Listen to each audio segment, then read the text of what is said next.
Was our race genetically engineered 6,000 years ago? Were we created by beings from distant space to work as laborers toward some unknown end? From ancient cave paintings to the conquest of space, we have grappled with the truths of our beginnings. But what if the question of our origin falls outside the realm of social acceptability? What would happen to our culture if we were to discover that we, as a race, are no more than the result of a genetic experiment conducted by a superior life form?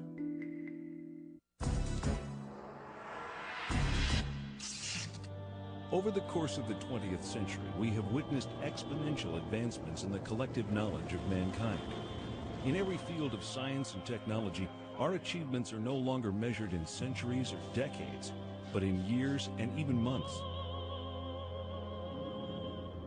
With this extraordinary growth, mankind has surpassed every achievement recorded throughout the millennia of known civilization. But what if the breakthroughs of today concerning humanity, the earth, and our beginnings are not new wisdom at all?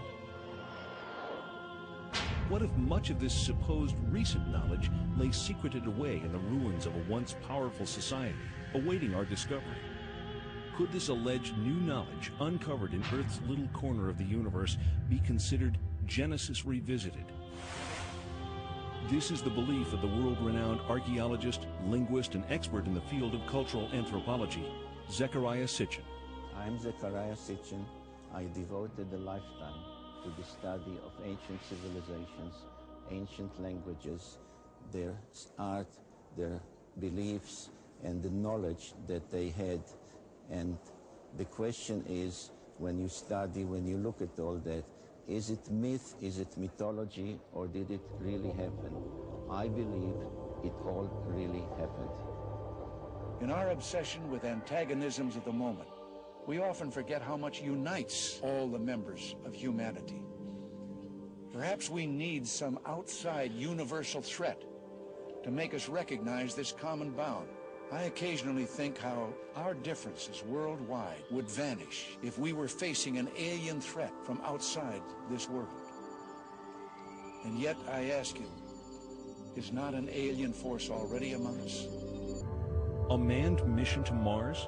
An ambitious objective, and with the success of the Mars probes and NASA's rover, one that humanity has made substantial strides toward achieving. Could there have been a space base on Mars in antiquity? If we had physical, tangible evidence of artifacts on Mars, we are not only not alone in the universe, but someone has been on the next planet over. That in itself will forever change our frame of reference. Mankind came out of the Dark Ages and the Middle Ages, reached the Age of Enlightenment, experienced the Industrial Revolution, and entered the era of advanced technology, the era of genetic engineering, and the era of spaceflight. Big shadow.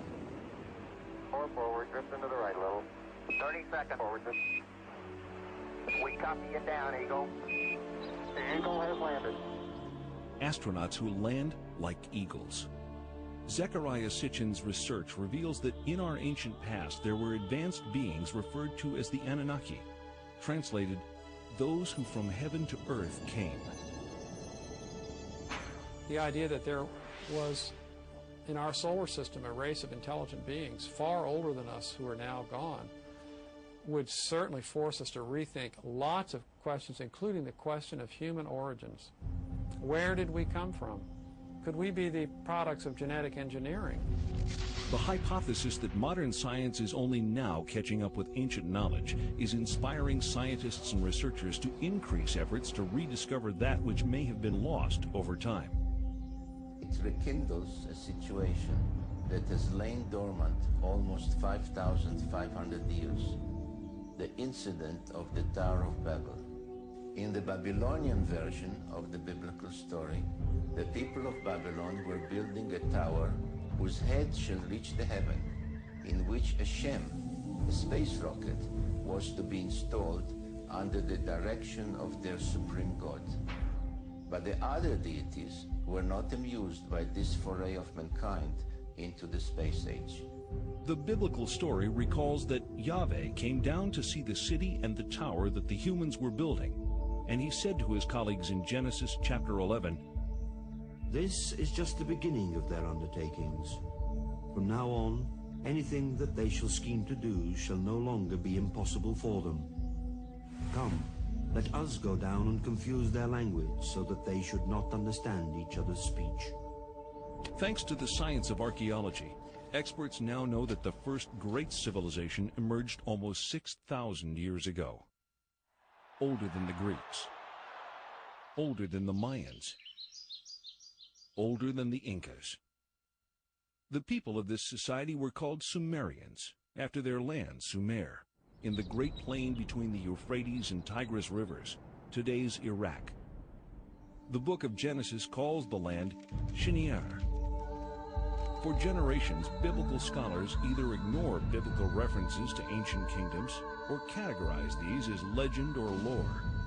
Through the study of historical relics and the translation of ancient languages, many biblical researchers now believe that the previously questioned Old Testament references are indeed historically authentic accounts of flourishing, advanced cultures. If you study the Genesis document, God made Adam out of clay and then took Eve out of his rib, one of his ribs, etc. If you study this document, you discover that it's really a much shorter version of a much more complicated document that comes out of Babylonia and then out of Sumer and so on. Now, these ancient texts give a really complicated story of powerful, non-human, godlike beings actually engineering us, making us for specific purposes. Zechariah Sitchin's investigation into these cultures brings him to this 6,000-year-old temple in an excavated area of the ancient city Erech. Until its discovery only 150 years ago, Erech was known only through passages in the Bible. The temple is dedicated to a female goddess named Inanni, also referred to in later times as Ishtar.